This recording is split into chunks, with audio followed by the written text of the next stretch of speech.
হয়তো একটু আলাদার কম। হুমায়রা মুর্তজা প্রথম অংশ। গোলাপি রঙা হাওয়ায় মিঠাইয়ের দুটো প্যাকেট হাতে নিয়ে স্কুলের লম্বা করিডোর ধরে দৌড়ে চলেছে এক কিশোর। সাদা শার্ট, কালো প্যান্ট পরিহিত সেই কিশোরের ঠোঁট জুড়ে লেপ্টে আছে দুষ্টুমি হাসি। ঠিক তার পেছনে দৌড়ে আসছে এক কিশোরী। তার পরনেও স্কুল ইউনিফর্ম। তবে সে কিঞ্চিত রেগে আছে। নিজের হাওয়ায় মিঠাই কিছুতেই বিলেতি ইঁদুরকে ছিনতাই করতে দিবে না। যেভাবেই হোক তা ফিরিয়ে নিবে বলে বদ্ধপরিকর।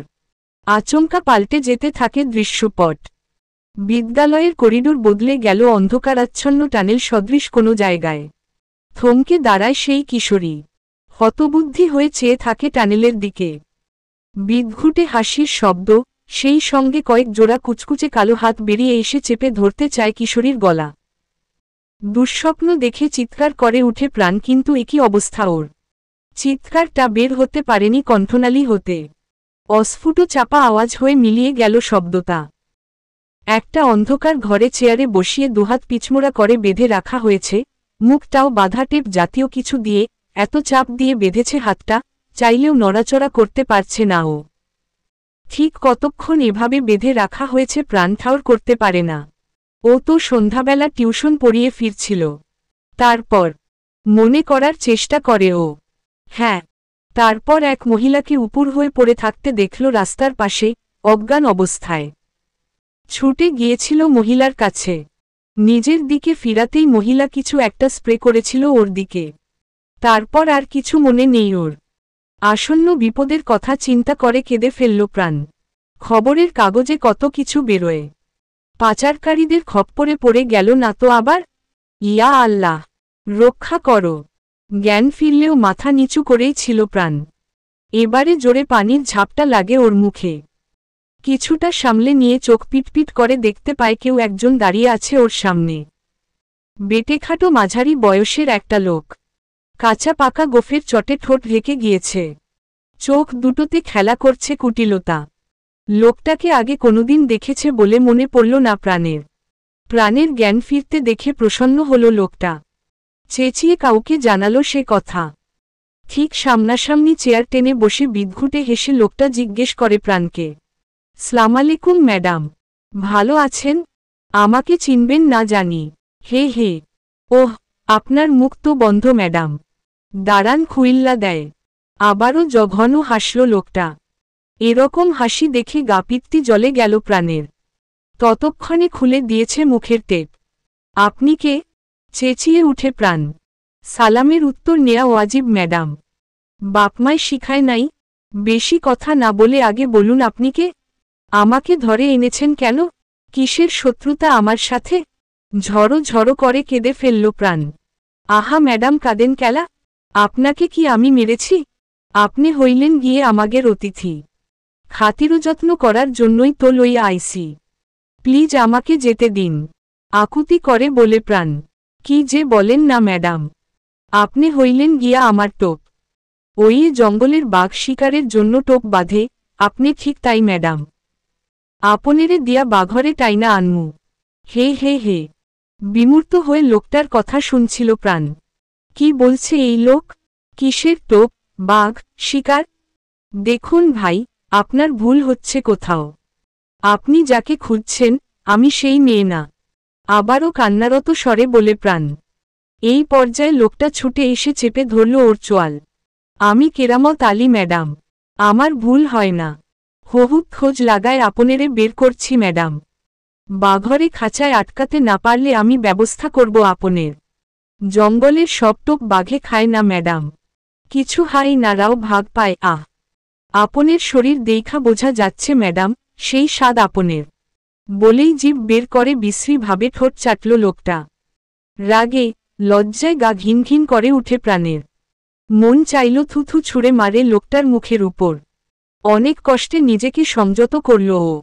আর পালানোর চেষ্টা করবেন না ম্যাডাম। তাহলে বাঘ মামার জন্য অপেক্ষা না করেই আপনেরে ভুরিভোজ করা হইব, আর ওইদিকে আপনের বাপটারেও ভোগে পাঠায় দিমু। মালিবাগে অফিস না আজবাহার সাহেবের? ক্রোধের আগুনে জলজল করছে লোকটার চোখ, আর ঠোঁট জুড়ে লেপ্টে আছে বিশ্রী হাসি। আবারও শক্ত করে টেপ পেঁচিয়ে বের হয়ে যায় লোকটা। নিজের ভাবনায় ডুবে থাকে প্রাণ। কি সব বলে গেল এই লোকটা? কোনো গুন্ডা মাস্তান মনে হলো লোকটাকে। বারবার বলছিল কাউকে টেনে টানার টোপো। মস্তিষ্কে অনেক চাপ দিয়েও কারো নাম উদ্ধার করতে পারল না প্রাণ। কোনো মাস্তান গোছের কাউকেও চিনে না। কেমন আজব ভাবে কথা বলছে লোকটা। সারটলি কথা বলতে চাচ্ছে অথচ ভিতরের গেও স্বর বের হয়ে আসছে আবার। এসব ভাবতে ভাবতে আবারও ঘুমিয়ে গেল প্রাণ। হয়তো ক্লোরোফর্মের প্রভাবে। চোখ খুলে প্রাণ দেখল সেই লোকটা এসেছে। বিশ্রীভাবে নজর বুলাচ্ছে ওর শরীর জুড়ে। রাগে গাড়ি করে উঠে। কিন্তু খিদে পেয়েছে ওর ভীষণ। এরকম জীবন মরণের সন্ধিক্ষণে খিদের কথা মনে হওয়াতে বিরক্ত হয় প্রাণ। দীর্ঘ সময় না খেয়ে থাকার দরুন গ্যাস্ট্রিক বেড়ে বমি লাগছে ওর। মুখ খোলা থাকলে হয়তো বমি হয়ে যেত। লোকটা এখনও বুকের দিকে চেয়ে আছে। ইতস্তত করতে থাকে প্রাণ। লোকটা আবারও বিশ্রীভাবে হেসে হাত বাড়ালো ওর দিকে। ওড়না ধরে টান দেয়ার সময় কুটিল হেসে বলে উঠল, বাঘ তো আইল না ম্যাডাম, এবার বাঘের টোপ হায়না খাইয়া নেক। কি কন? ওড়না টেনে ফেলে দিয়ে লোকটা হাত বাড়ালো কামিজের ভিতরে। নিজের সম্ভ্রম এভাবে হারাতে দেখে চোখ ছাপিয়ে জল নামে প্রাণের। ক্রমাগত ঘাড় নাড়তে থাকে। চোখে দেখাতে থাকে আকুতি মিনতি। প্রাণপণে স্মরণ করতে থাকে সৃষ্টিকর্তাকে। কোনো এক মিরাকেলে যেন আজকে নিজের সম্ভ্রম হারানো থেকে, এই নরক থেকে উদ্ধার হতে পারে। লোকটার দিকেই চেয়েছিল প্রাণ। একটা লাল আলোর বিন্দু লোকটার কপাল বারবার নড়াচড়া করছে। এই আলোর উৎপত্তিস্থল প্রাণ চেনে। আচমকা বিকট শব্দে কেঁপে উঠে আশপাশটা। বিদ্যুতের ঝলকানির সাথে বারুদের গন্ধে ছেয়ে গেল ছোট্ট ঘরটা। আর প্রাণের দিকে হাত বাড়ানো লোকটা লুটিয়ে পড়ল মাটিতে। কপালের ঠিক মাঝখানে বড় গত, সেখান থেকে বেরিয়ে আসছে টকটকে লাল ধারা। পিছন থেকে ভেসে আসতে থাকে হাড়হিম করা এক কণ্ঠস্বর। বাঘ শিকারে যাওয়ার আগে ভেবে নেওয়া উচিত সত্যি বাঘের দেখা পেতে চাও কিনা। Jim Corbett.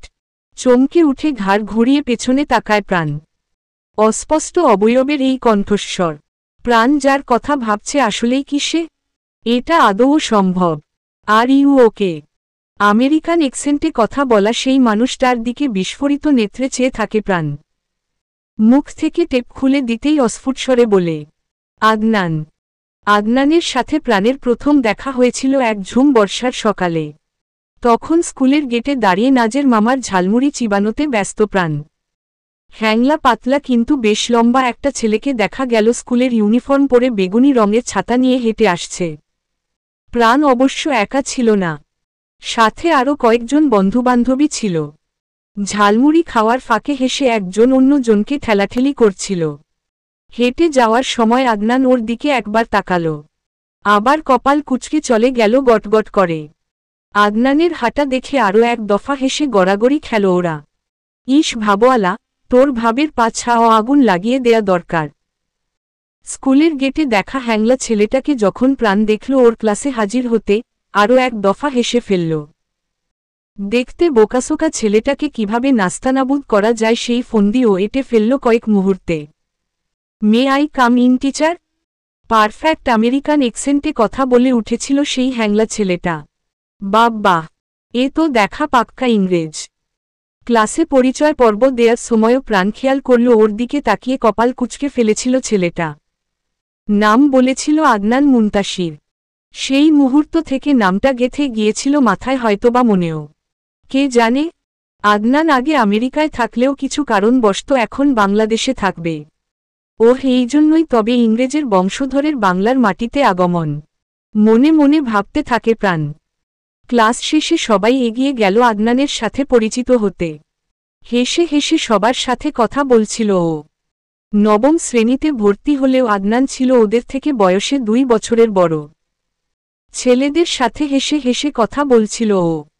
ক্লাসের বাকি মেয়েদের সাথে কথা বলতে দেখা গেল আদনানকে। কিন্তু প্রাণকে এগিয়ে আসতে দেখে কপাল কুঁচকে ফেলল। আমি প্রাণ। কথাটা শুনেই আদনানের হাসিটা নিভে গেল। ওহ আচ্ছা, বলে আবারও লেগে গেল বাকিদের সাথে গল্পে। মানে 4 আনার পাত্তা দিল না। রাগে পিত্তি জ্বলে গেল প্রাণের। রাগে গোজগোজ করতে করতে প্রাণ ফিরে এলো নিজের বেঞ্চে। পাশে বসা মেয়েরা বিদ্রূপের স্বরে তো বলেই ফেলল, তোর রূপে ক্লাসের বাকি ছেলেরা পটে গেলেও নতুনটা পটবে না প্রাণ। খ্যাক খ্যাক করে হাসতে থাকে ওরা। ওদের হাসিতে আরও রেগে গেল প্রাণ। গোল্লায় যাকই বিলেতি ইঁদুর। আর জীবনেও কথা বলবে না ব্যাটার সাথে। তোর মতো বিলেতি ইঁদুরকে এই প্রাণ গোনায় ধরে না।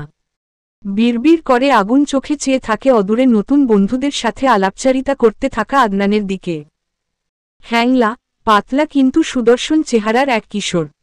কপালের কাছটাই মনে হয় কিছুদিন আগে আঘাত পেয়েছে। সদ্য সেরে উঠা কাটা দাগ দেখা যাচ্ছে। সকাল সকাল সাদা কামিজ, কালো সালোয়ার, কালো ক্রোশবেল্ট আর দুই বিনুনি করা প্রাণ লাফিয়ে লাফিয়ে ক্লাসরুমে এসে দেখল কেউ আসেনি ওদের ক্লাসের এখনো। কি ব্যাপার, ও এত জলদি এলো নাকি? ব্যাগটা রেখে বেরোতেই দেখা গেল আদনানকে। হেলেদুলে হেঁটে আসছে। প্রাণকে দেখেই কপাল কুঁচকে ফেলল। ব্যাস ফুরফুরে মেজাজটা হারিয়ে গেল প্রাণের। ওই বিলেতি ইঁদুর, তুমি আমাকে দেখলেই কপাল কুঁচকাও কেন?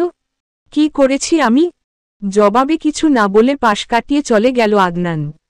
আরও একবার আদনানের কাছে অপমানিত হয়ে মন খারাপ করে বেরিয়ে যায় রুম থেকে।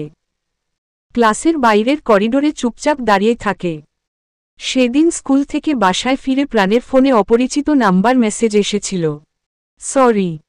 যদিও সিম কোম্পানির অজস্র মেসেজে চাপা পড়ে গিয়েছিল কোনো এক কিশোরের আকুতিভরা ক্ষমা প্রার্থনা। একটা স্টিলের প্লেটে ঠান্ডায় করকরে হয়ে যাওয়া ভাত, 2 পিস ডালের বড়া, তেলাপিয়া মাছের লেজের ছোট্ট টুকরো আর অল্প ঝোল। স্কুল থেকে ফিরে এটাই ছিল প্রাণের দুপুরের খাবার। প্রাণের বয়স যখন 10, হুট করেই অসুস্থ হয়ে যায় ওর মা ফাহমিদা বেগম। হসপিটালে নিয়ে বিভিন্ন পরীক্ষা নিরীক্ষার পর ধরা পড়ে ব্লাড ক্যান্সার, এবং সেটা শেষ পর্যায়ে। কেমোথেরাপির শুরু করার অল্প কিছুদিনের মধ্যে ধকল সামলাতে না পেরে মারা যান তিনি। প্রাণের বাবা পেশায় ব্যবসায়ী। মোটামুটি সচ্ছল পরিবার ওদের। প্রাণের এখনও মনে আছে ওর মা মারা যাওয়ার 15 দিন পরে ওর বাবা বিয়ে নিয়েছিল ওরই ছোট খালাম্নিকে। অবশ্য প্রাণের কোনো আপত্তি ছিল না। খালাম্নি ওকে ভীষণ ভালোবাসে। নানি ওকে কাছে ডেকে নিয়ে ছন্দ আকারে বুঝিয়েছিল, মায়ের বোন খালা, মায়ের চাইতে ভালা।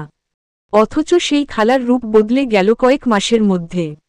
সব সময় আদর করা ফিরোজা খালাম্নি ওকে আর সহ্যই করতে পারে না। ওর বাবাও কেমন যেন সবকিছু দেখেও না দেখার ভান করে থাকতেন। খাবার খেতে খেতে চোখ ছলছল করে উঠে প্রাণের। দুনিয়ায় মায়ের চেয়ে ভালো কেউ হয় না। মা থাকলে মায়া করার লোকের অভাব হয় না। মা না থাকলে বাবারাও বদলে যায়। নবাবজাদি সকালে স্কুলে যাইবেন, সারাদিন রংতামাশা করবেন, আর আমি চাকরানি গরম ভাত রাইন্ধা নিয়ে বইসা থাকব।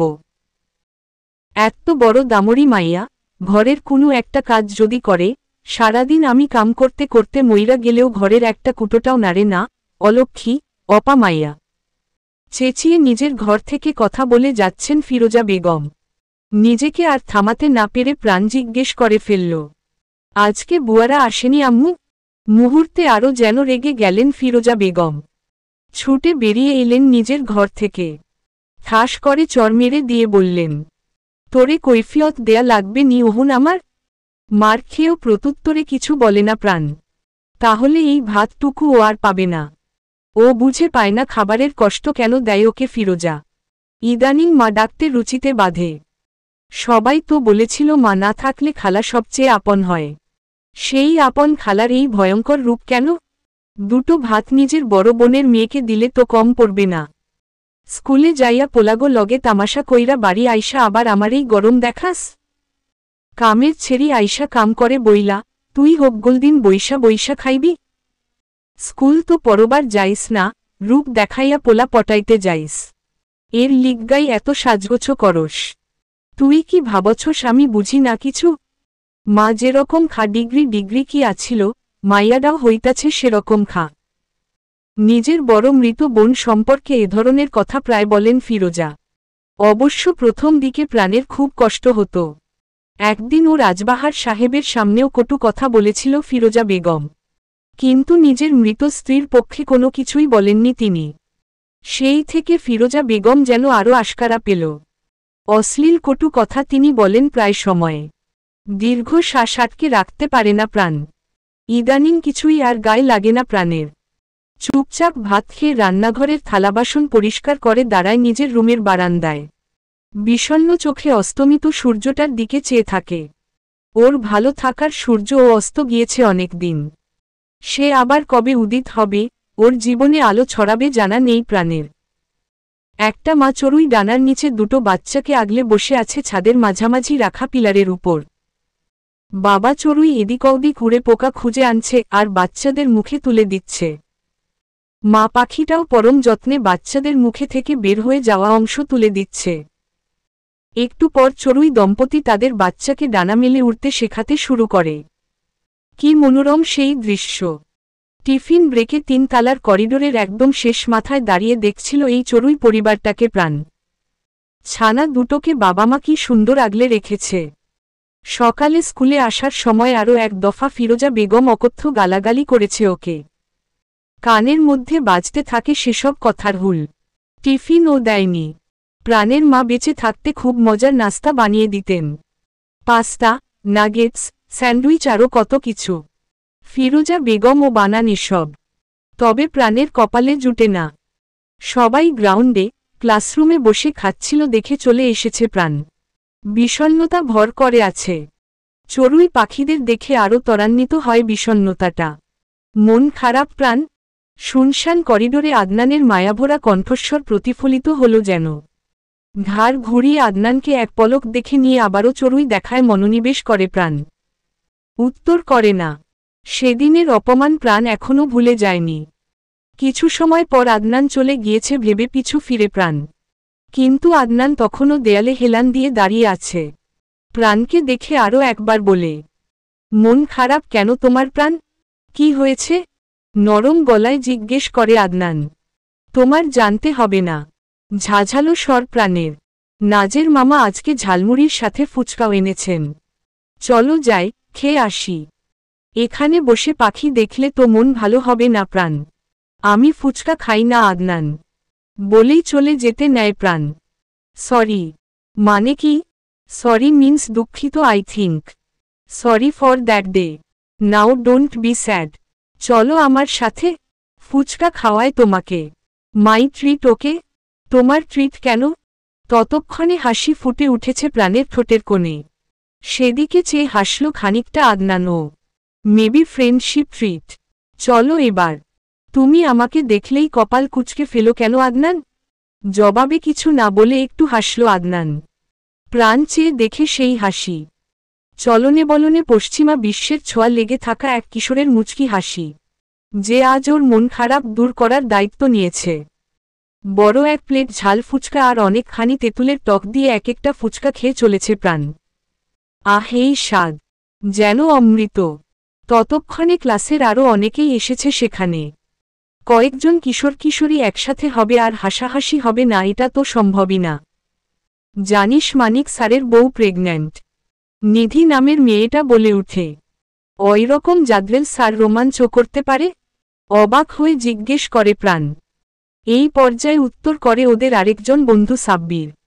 আরে হো মামা, বউ পাইলে সব্বাই রোমাঞ্চ করে, হে হে। আর বউ কোনো দিন টিয়ে করতে না দিলে সেই রাগ আমাদের মতো মাসুম বাচ্চাদের উপর তুলে বজ্জাত স্যারগুলা। টিচারদের বজ্জাত বলতে হয় না সাব্বির। আদনান বলে উঠে। এই ইংরেজের বংশধর আইছে।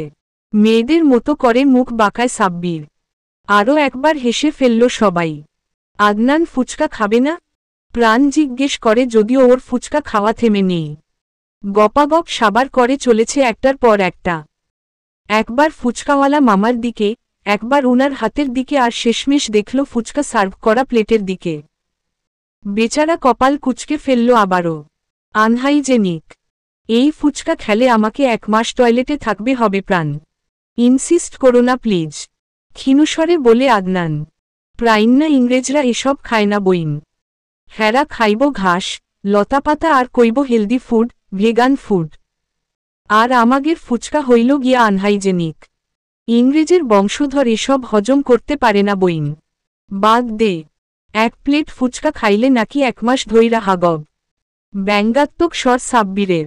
এরপর আবারও আদনানকে নকল চিকন সুর করে বলল, ইনসিস্ট করো না প্লিজ। নিস্তব্ধতা বিরাজ করছে 9ম শ্রেণীর সেকশনে ক্লাসরুমে। টলমলে নেত্রে দাঁড়িয়ে আছে প্রাণ। গণিতের জাদরেল আশরাফ স্যার ততক্ষণে বেতের আঘাত করে ফেলেছেন হাতের তালুর উপর কয়েকটা। ত্রিকোণমিতির সূত্রগুলো কিছুতেই মনে রাখতে পারছে না প্রাণ। সেন, কজ, ট্যান সব তো একই রকম। এসবের আবার মানও নাকি হয়? এত করে পড়ে এলো প্রাণ, কিন্তু আশরাফ স্যার জিজ্ঞেস করার সঙ্গে সঙ্গে সব গুলিয়ে ফেলল। কিশোরীর অভিমানে গাল ফুলিয়ে দাঁড়িয়ে থাকে। তবে ও শুধু একা না। আদনান ও উল্টোপাল্টা উত্তর করেছে স্যারকে। যথারীতি ছেলে বলে স্যার পাশার উপর দুচারটে বেত্রাঘাত করে ফেলেছেন ইতোমধ্যে। ঠোঁট চেপে হেসে ফেলল প্রাণ। শেষমেশ ইংরেজের পাছাও বেত্রাঘাত। ব্যাডায় বউয়ের লগে ক্যাচাল করব আর ২০ মিটাইব আমগর মতো মাসুম বাচ্চাগো উপর। তোর বউ যদি সুইপারের লগে ভাইগা না গেছে রে আশরাইফা, দেখানেস। এই ফেরেশতা অভিশাপ দিল তোরে। ক্লাস শেষে আবারও ওরা জড়ো হয়েছে নাজের মামার কাছে। ব্যথায় ককিয়ে উঠে নিজের পিছনে হাত বুলাতে থাকা সাব্বির স্বগতোক্তি করে। ফেরেশতাটা আসলে কে? সন্দিহান হয়ে প্রশ্ন করে প্রাণ। আমি। বাচ্চারা ফেরেশতা তুল্য জানিস না প্রাইন না? তাই আমি ফেরেশতা সাব্বির অভিশাপ দিলাম। তুই বাচ্চা, 18-এর নিচে হোকগোলে শিশু। জানোস না প্রাইন না? ফিক করে হেসে ফেলল প্রাণ। এবারে বক্রদৃষ্টিতে আদনানকে দেখে নিয়ে জিজ্ঞেস করে সাব্বির, আধয় ইংরেজ, তুই এগুলা পারস না? সেদিন আমারে বুঝাই দিলি, আইজ পারলি না কেন? পাছা ও চটকনা খাইলি কিয়ের লিগায়? কি দিন কাল আইল, আমাগোর শাসন করা ইংরেজ এখন পাছায় বেতপিটা খায়। খ্যাক খ্যাক করে হাসতে থাকে সাব্বির। ফার্স্ট অফ অল, বাকিটা আর বলতে পারে না আদনান। বাংলা ক বাপ। মাঝপথে থামিয়ে দেয় সাব্বির। কে তোর বাপ? নিধি খোঁচা দিয়ে জিজ্ঞেস করে সাব্বিরকে। এই ইংরেজ আমার বাপ আর প্রাইন্না আমার মা, সরল গলায় বলে সাব্বির। তাহলে এরা হাসব্যান্ড ওয়াইফ হয়ে গেল না? জিজ্ঞাসুক স্বর নিধির। এখন না হইলেও ভবিষ্যৎ কম যায় না বইন। এই ইংরেজের মতিগতি সুবিধার না। ওই এলেন প্রেম বিশরদ সাব্বির। এই নিধি চল এখান থেকে। সাব্বিরের উদ্দেশ্যে ভেঙচি কেটে নিধির হাত টেনে নিয়ে জায়গাটা থেকে প্রস্থান করে প্রাণ। অস্তমিত সূর্যের ন্যায় রক্তিম গাল দুটোতে ফুটে উঠা হাসি বিমোহিত নেত্রে অবলোকন করতে থাকে আদনান। তখনও দৃষ্টি নিক্ষেপ করে রেখেছে দুই বিনুনি করা এক কিশোরীর পানে, যে নিধি কিছু একটা বলছে আর লজ্জায় লালনীল হয়ে যাচ্ছে। আদনানের অধরের কোণে সূক্ষ্ম হাসিটা ঠিকই খেয়াল করল সাব্বির। কাঁধের উপর ২-৩টা চাপড় মেরে বলতে থাকে, তুই তো আসলেই ফিনিশড ইংরেজ। ইয়েস আম ফিনিশড। তখন বর্ষাকাল। অন্তরিক্ষ জুড়ে নিকষ কালো মেঘের আনাগোনা। থেকে থেকে বাড়িপাতে সিক্ত হচ্ছে ধরণী। এমনই এক মেঘাচ্ছন্ন দিনে লাইব্রেরি পাশাপাশি বসে আছে এক জোড়া কিশোর কিশোরী। স্কুল শেষ হয়ে যাওয়ায় লাইব্রেরি কক্ষ জনশূন্য। প্রাণের এলোমেলো খোলা চুল ফ্যানের বাতাসে উড়াউড়ি করছে। অদ্ভুত মোহময় ঘ্রাণের অস্তিত্ব অনুভব করে আদনান। বুক ভরে শ্বাস টেনে শুষতে থাকে সেই ঘ্রাণ। তবে প্রাণকে কিছু বুঝতে না দিয়ে বেশ কিছু ম্যাথ কোয়েশ্চন বুঝিয়ে দিচ্ছিল আদনান। অন্যদিকে চোখের কোণা দিয়ে আদনানকেই দেখে যাচ্ছিল প্রাণ। হালকা বাদামি চুলগুলোকে ম্যাথ বোঝানোর ফাঁকে কায়দা করে পিছনের দিকে ঠেলে দিচ্ছে বারংবার। হাতের কালো বেল্টের ঘড়িটাও চমৎকার মানিয়েছে আদনানের কবজিতে। কপালের কাছটায় সরু অথচ বেশ গভীর একটা কাটা দাগ। আদনান, শোনো না। ইয়েস, মিস প্রাণ বলুন। তোমার কপালে কি হয়েছে এখানে? আলতো করে আঙুল ছোয়ালো জায়গাটাতে প্রাণ। উত্তরে চুপ করে থাক। ওর মানস্পটে ভেসে উঠে ভয়ঙ্কর কোনো এক রাতের দৃশ্য। মুহূর্তে নিজেকে সামলে নিয়ে স্বগতোক্তি করে, nothing, it was just a minor accident. ইকুয়েশনগুলো মেমোরাইজ হয়েছে? তোমার বাসায় কে কে আছেন আদনান? বই বন্ধ করে ব্যাগে রেখে প্রশ্ন করে প্রাণ। পড়বে না? চোখ সরু করে প্রাণের কানকারখানা দেখতে থাকে ও। তবে ওসব সরু চোখের দৃষ্টিতে কিছু এলো গেল না প্রাণের। না, বলছো না কেন তোমার বাসায় কে আছেন? আদুরে কণ্ঠে বলে প্রাণ। No one. ছোট্ট করে উত্তর করে আদনান। মানে? অবাক হয়ে যায় প্রাণ। মানে কেউ নেই। সিম্পল। আমি একা থাকি। কিন্তু একজন কেয়ারটেকার আন্টি আছেন, আরেকজন ড্রাইভার আঙ্কেল। এই তো, ফ্যামিলি মেম্বার সেভাবে বলতে গেলে কেউ নেই। তোমার বাবা মা? কোমলস্বরে জিজ্ঞেস করে প্রাণ। আমি বাংলাদেশে আসার কিছুদিন আগে মম ড্যাড অ্যাক্সিডেন্ট করেছিলেন। উনারা বেঁচে নেই প্রাণ। আদনানের কথা শুনে ছলছলে হয় প্রাণের নেত্রদয়। অথচ কত অবলীলায় আদনান বলে গেল ওর বাবামায়ের মৃত্যু সংবাদ। ব্যথাতুর নয়নে চেয়ে থাকে প্রাণ। তোমাকে আমার বাসায় নিয়ে যাব প্রাণ। দেখে এসো। আর এখন না পড়লে চলো। তোমার মা বকবে বেশি দেরি করলে। ডোন্ট বি সো আপসেট, ওকে? বাকবাকুম পায়রা, চলো তোমাগের কাজী অফিসে ফালাইয়া আসি। পীড়িতের জ্বালায় আমাগর জীবন তেনাছেড়া হই যাইতেছে, হুহো। লাইব্রেরি রুমের দরজায় দাঁড়িয়ে চেঁচাতে থাকে সাব্বির। কয়েক মাস পর প্রকৃতিতে বেজেছে বসন্তের আগমনী সুর। কোকিলের কুহুর্বে মুখরিত প্রকৃতি। সেই সঙ্গে পাতাঝরা অর্ধমৃত গাছ আবারও পরিস্ফুটিত কচি পত্রপল্লবে সেজেছে বসন্তের ছোঁয়ায়। আদনান এবং প্রাণের বন্ধুত্বপূর্ণ সম্পর্ক তখনও অটুট, বরং সময় গড়ানোর সঙ্গে আরও গাঢ় হয়ে উঠছে। তবে কিশোরী মনে ঠিকই প্রেমের ডঙ্গা বেজে গিয়েছে ততদিনে। বসন্ত বরণ উৎসবে মুখরিত Jessore Kazi Nazrul Islam school and college. স্কুলে যখন আলোচনা হলো সবার শাড়ি পরার জন্য, প্রাণ খেয়াল করেছে আদনান ওকে সরাসরি না বললেও আকারে ইঙ্গিতে বুঝিয়েছে প্রাণকে শাড়িতে দেখতে ইচ্ছুক। ব্যাস কিশোরী চঞ্চলা মনকে বুঝো দিতে পারেনি প্রাণ। ফাহমিদা বেগমের অসংখ্য শাড়ি রয়েছে, তবে সবটা এখন ফিরোজার আয়ত্তে। প্রাণ যখন শাড়ি চাইল, ঠিক তখন থেকে গালাগালি শুরু করেছেন তিনি। নির্বিকার চিত্তে কথা হজম করল প্রাণ। শত লাঞ্ছনাবঞ্চনা শুনেও মায়ের শাড়িতে তৈরি হল, যেন শাড়ি না গন্ডারের চামড়া জড়ালো গায়ে। বাড়ি থেকে বেরোনোর আগ মুহূর্তে প্রাণ শুনতে পেল ফিরোজা বেগম চেঁচিয়ে বলছেন, ছিনা ল, পেট বান্দাই আইল বলে। প্রাণ আগে থেকে জানত ফিরোজা বেগম ওকে গালাগালি করবেন। আচ্ছা, ওর মা যদি বেঁচে থাকত তখনও শাড়ি পরার জন্য অশ্রাব্য গালাগালি শুনতে হতো? বিষণ্ণতায় আচ্ছন্ন হয়ে যায় কিশোরী মন। হলুদ সিল্ক শাড়ি জড়ানো সদ্য কিশোরী রূপ নেয়া কা জলজল করছে যেন। কোমর ছাড়ানো খোলা চুল, গার কাজলে আরও মায়ামো। তবে ফিরোজার বাক্যবাণে বিষণ্ণতা লেপটে গিয়েছে কিশোরী মুখবিবরে। টলমল করা টানা টানা চোখ জোড়ায় কাজল ছড়িয়ে গিয়েছে। ভেতরে ভেতরে লম্বা শ্বাস টেনে নিজেকে সংযত করে ও। প্রাণের জন্যই অপেক্ষারত আদনানকেও স্কুলের গেটে দেখা গেল। পাঞ্জাবি পরেছে সবুজ রঙের, এলোমেলো চুলগুলোকে সুন্দর মতো সেট করেছে। জেলটেল দিয়েছে হয়তো। ছেলেটা দিন দিন লম্বা হয়েই যাচ্ছে। আকাশে গিয়ে ঠেকবে নাকি ইংরেজের উচ্চতা? প্রাণকে রীতিমতো লিলিপুট মনে হয় আদনানের সামনে। রিকশা থেকে প্রাণকে নামতে দেখে এগিয়ে এলো আদনান, হাতটা বাড়িয়ে ইশারায় ধরতে বলে। কিছুক্ষণ দোনমোনা করে আদনানের বাড়িয়ে রাখা হাতটা ধরে প্রাণ। শক্ত করে চেপে ধরল হাতটা আদনান। সো কিউট, অস্ফুট স্বরে বলে আদনান। আহা, পীড়িতের রঙ্গ। কোলে কইরা নামাইয়া দে রিকশাইতে। সাব্বির ও এসে হাজির ততক্ষণে। চোখ গরম করে সাব্বিরের দিকে তাকায় প্রাণ। শাড়ি পরিহিত কিশোরী প্রাণের থেকে নিজের নজর সরাতে পারছে না আদনান। ওরা দাঁড়িয়েছিল স্টেজের কাছাকাছি। আদনান গান গাইবে আজ। ইংরেজ নাকি আবার গানও জানে। স্টেজ থেকে আদনানের নাম অ্যানাউন্সমেন্ট হলে ফিসফিসিয়ে প্রাণকে বলে যায়, এই গানটা শুধু তোমার জন্য প্রাণ।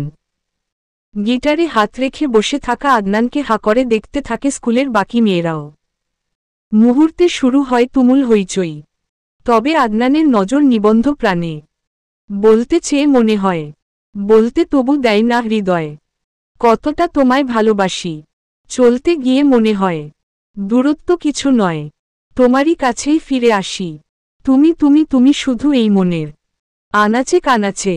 সত্যি বল না, কেউ কি প্রেমহীনা কখনো বাঁচে? বলতে চেয়ে মনে হয়, বলতে তবু দেয় না হৃদয়।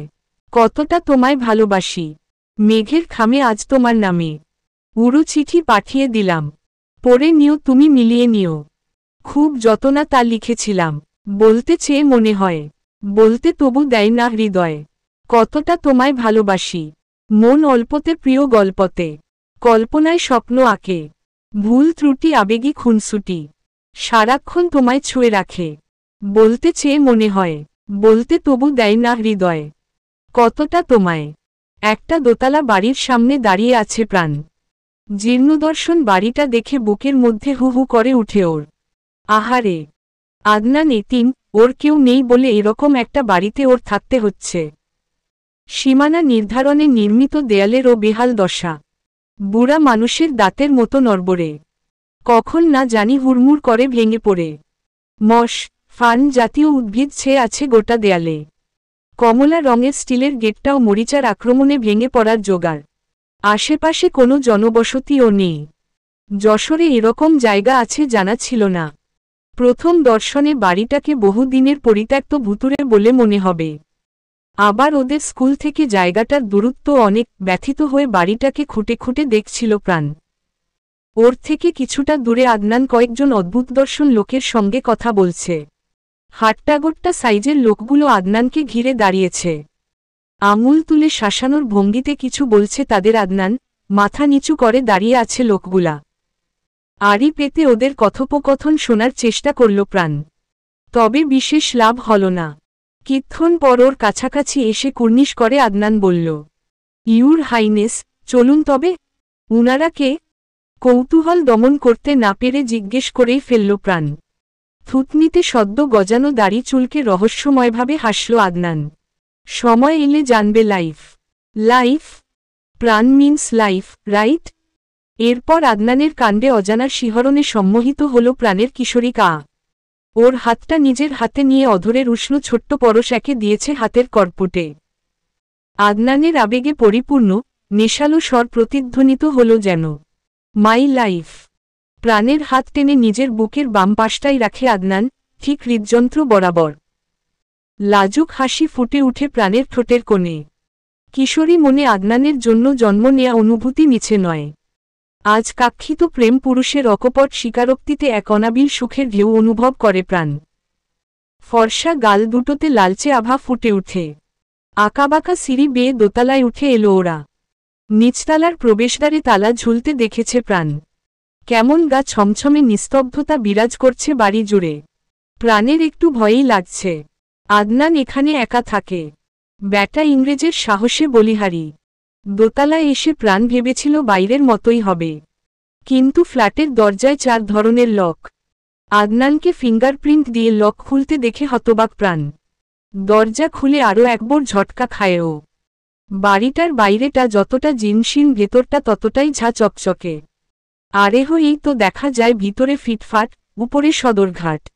তুমি ভিতর গিয়ে বসো একটু প্রাণ। আমি এক্ষুনি চলে আসব।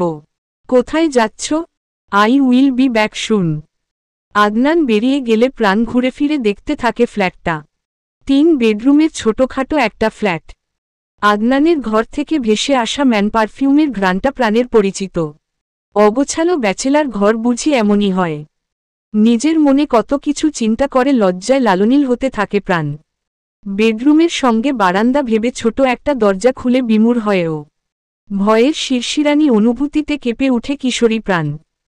অত্যাধুনিক ডিজাইনের ট্রেডমিল, সিলিং থেকে নেমে আসা কালো রঙের পাঞ্চিং ব্যাগ, কয়েকটা বিভিন্ন সাইজের ডাম্ববেল, আরও কত রকমের জিম করার সরঞ্জাম। সেসবের নাম প্রাণ জানে না। কিন্তু সেই ঘরে একটা কাচের ঘরও আছে। বেশ কয়েক রকমের ছোট বড় সাইজের রিভলভার, বড় সাইজের সাইন্ডোপ্রুফ হেডসেট, সেই সঙ্গে লক্ষ্য ভেদ করার জন্য ডামি। এসব দিয়ে আদনানের কাজ কি? হতবিহ্বল হয়ে যায় প্রাণ। আদনান আসলে কে?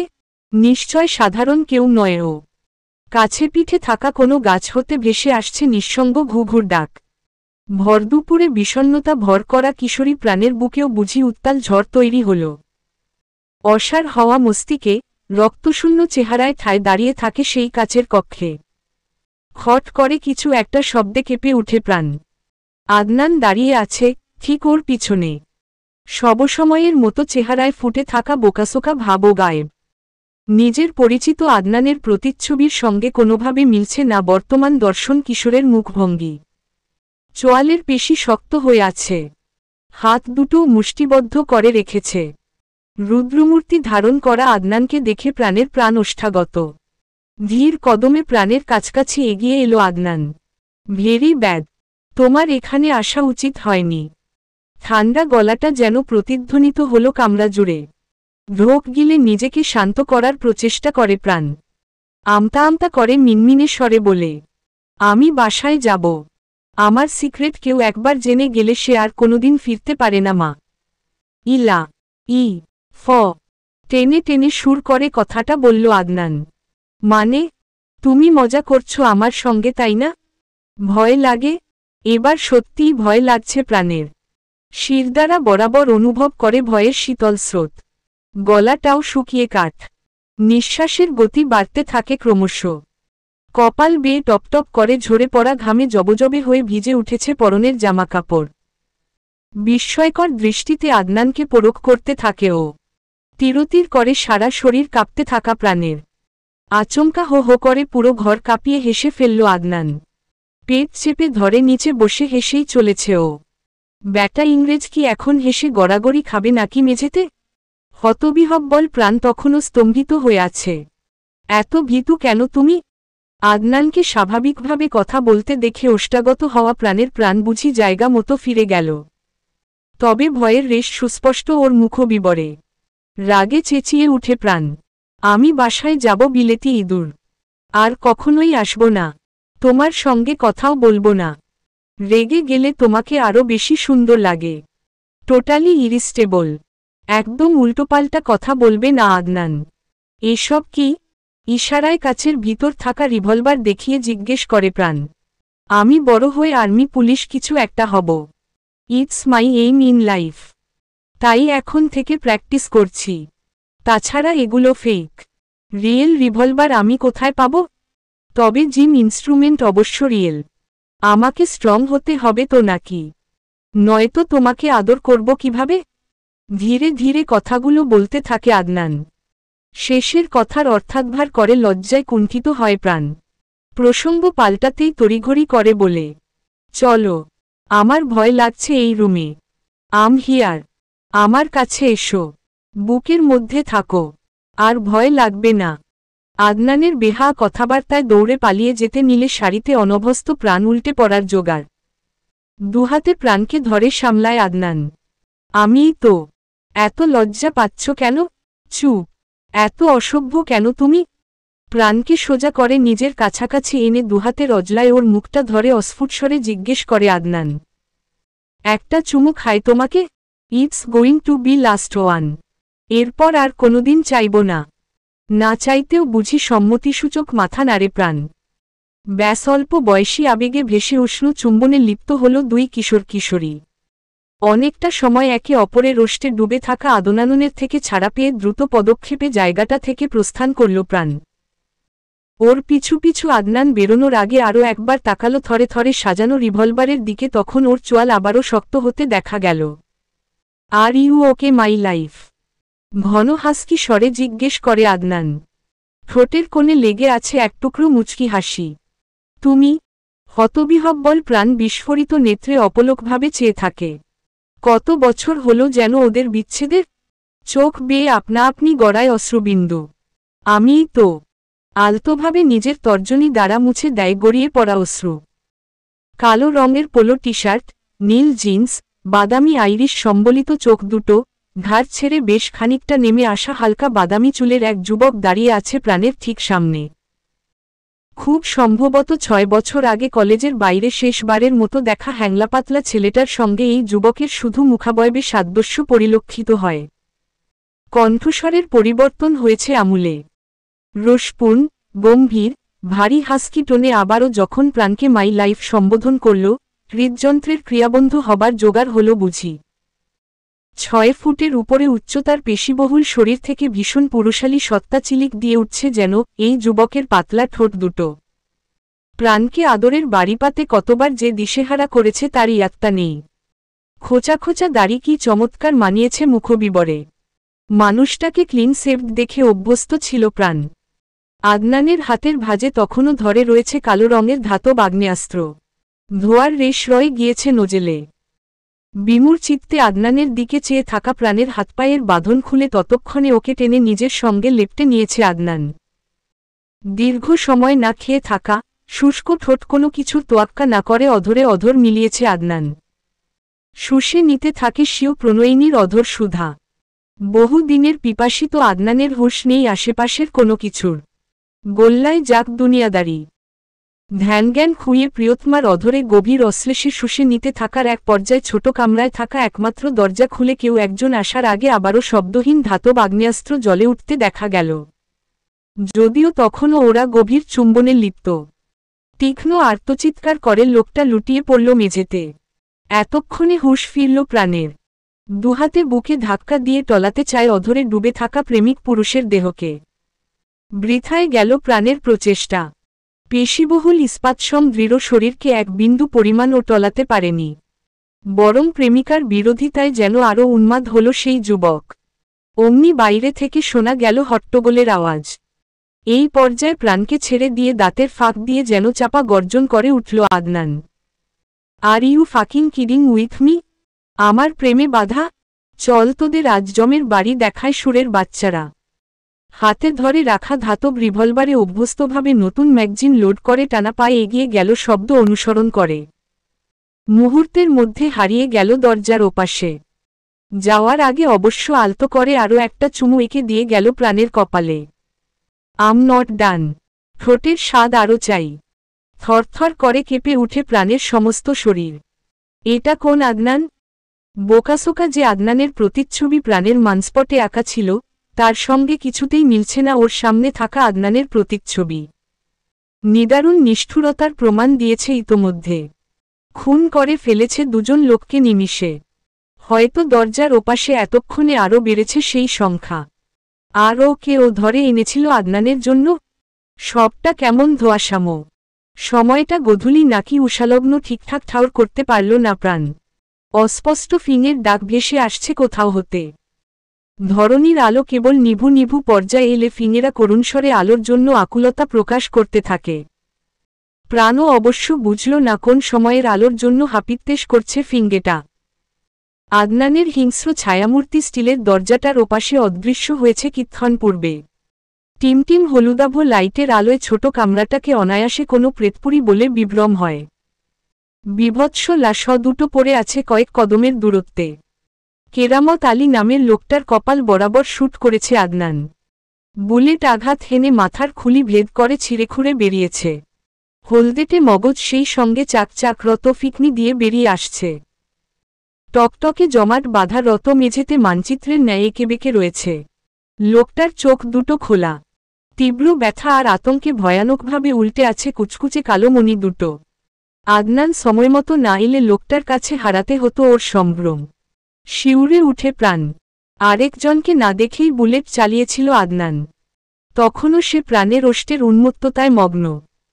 রক্তের বোটকা গন্ধে গা গুলিয়ে উঠে প্রাণের উদ্ভ্রান্তের ন্যায় দাঁড়িয়ে আছে সদ্য মওতের ফেরেশতার দর্শন পাওয়া দুটো লাশের মাঝখানে। চেহারার রং কেমন ফ্যাকাশে লাগছে। আশেপাশের পরিবেশে আবারও নৈবদ্য নিস্তব্ধতা। দরজার ওপাশে থেকে বুট জুতার গটগট আওয়াজে ধ্যান ফেরে প্রাণের। আবার কে এলো? আর কোন রঙ্গ তামাশা দেখা বাকি আছে ওর জীবনে? স্টিলের দরজাটা করকরে আওয়াজে খুলে একে একে দৃশ্যপটে এলো অস্ত্রধারী কয়েকজন হাট্টাগোট্টা লোক। সবার পরনে একই রকম পোশাক। ওদের পিছনে ধীরগতিতে এগিয়ে আসছে আদনান। বাম দিকের কপালের কোণা থেকে চুইয়ে পড়ছে রক্ত। কালো টি শার্টে ছোপ ছোপ রক্তের দাগ সুস্পষ্ট। বিশেষ কায়দায় আঙুলের মাঝে ধাতব অস্ত্রটা ঘোরাচ্ছে। চোয়ালের পেশি শক্ত করে ঠান্ডা গলায় জিজ্ঞেস করল, তোমাকে এরা কেন ধরে এনেছে প্রাণ? কাউকে টেনে আনার টোপ, জঙ্গলের বাঘ উদ্ভট কথাবার্তা বলছিল লোকটা। হাতের ইশারায় কেরামত আলীর নিথর দেহটা দেখালো প্রাণ। তারপর তুমি এলে। মেঝেতে পড়ে থাকা দেহটার তাকিয়ে সামান্য হাসল আদনান। প্রাণ দেখল আদনানের বিশ্রী রকম হাসি। সাক্ষাৎ শয়তানের ক্রূর হাসি বুঝি একেই বলে। প্রাণের পিছনে দাঁড়ানো অস্ত্রধারী লোকগুলোকে চোখের ইশারায় কিছু একটা সংকেত দিল আদনান। দুটো লাশ চ্যাঙ্গলা করে নিয়ে ওরা বেরিয়ে গেল কামরা থেকে। বিস্ফোরিত নেত্রে এক প্রকার গিলে নিচ্ছিল লোকগুলোর কর্মকাণ্ড। আদনানের দিকে খেয়াল নেই তখন ওর।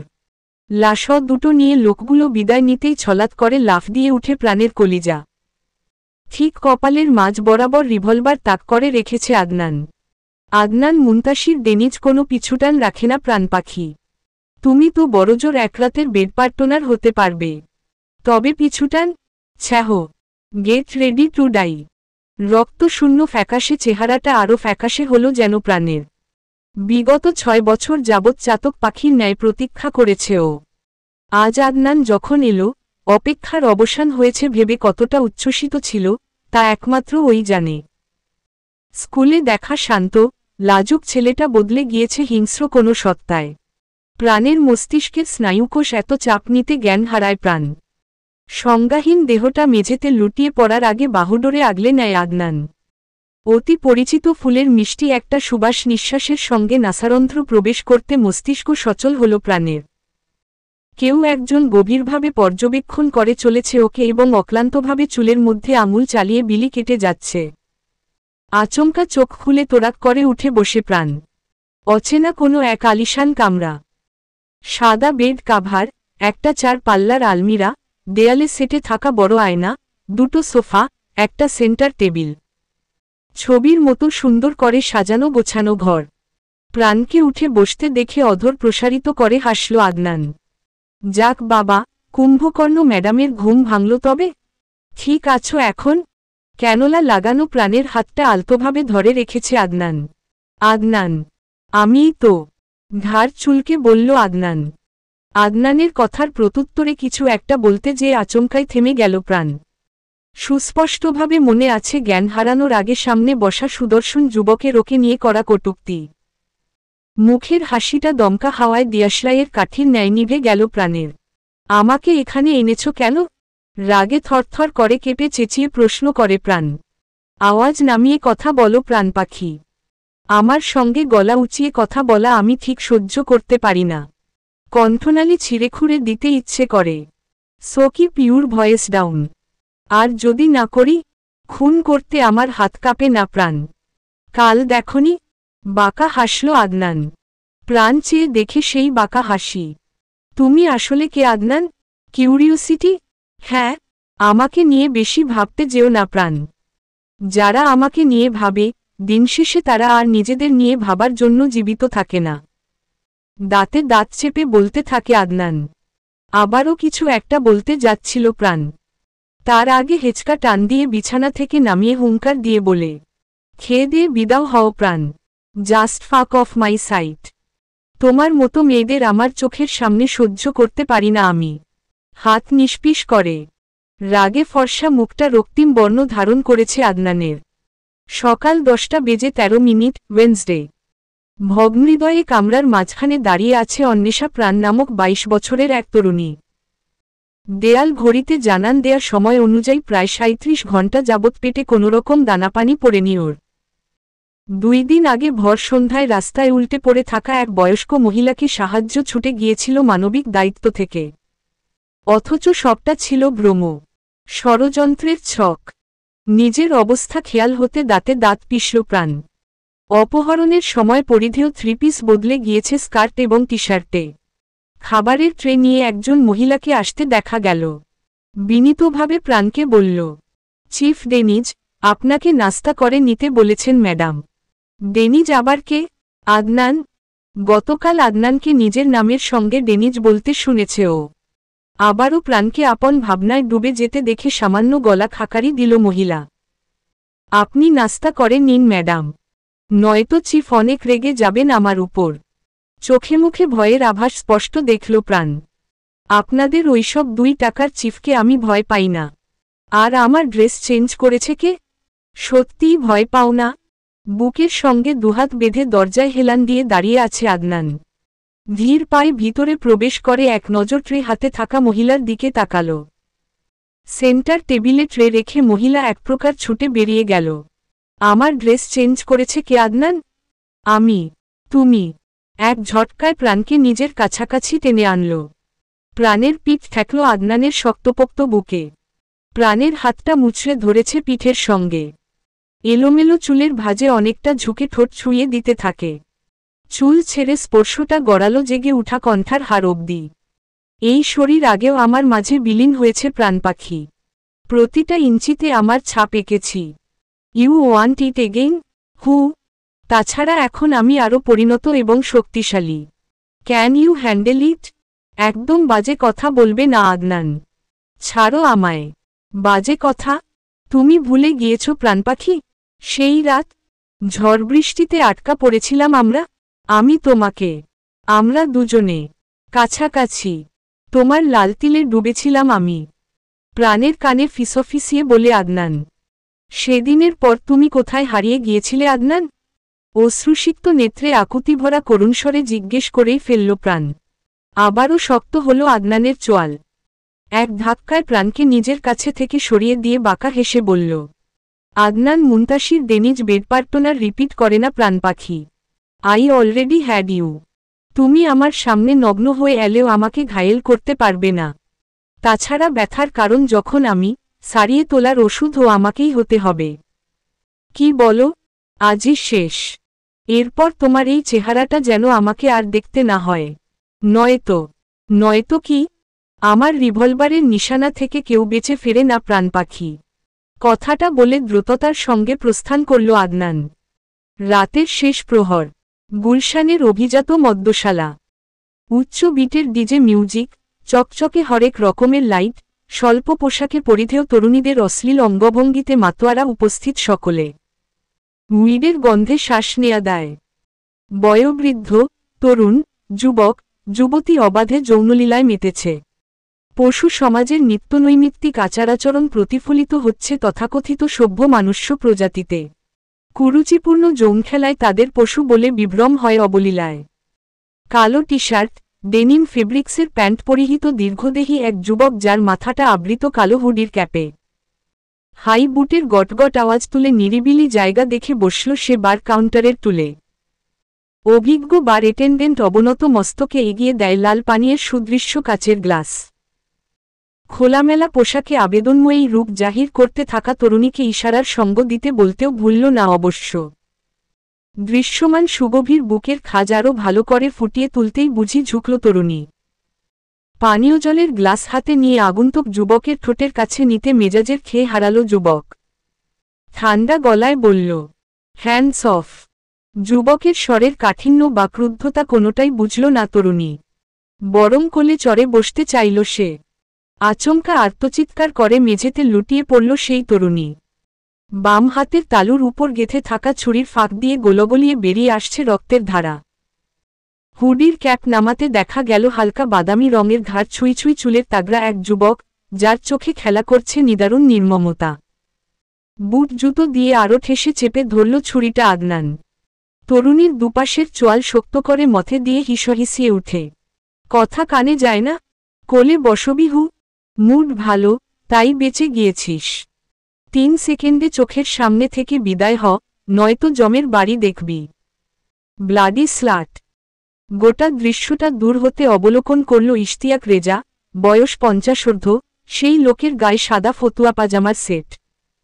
গলায় কয়েক স্তরের স্বর্ণলঙ্কার, প্রতিটা আঙুলের গোড়ায় শোভা পাচ্ছে হরেক রঙের আংটি। চাটুকারিতার বিশ্রী হাসি ফুটে আছে ঠোঁট জুড়ে।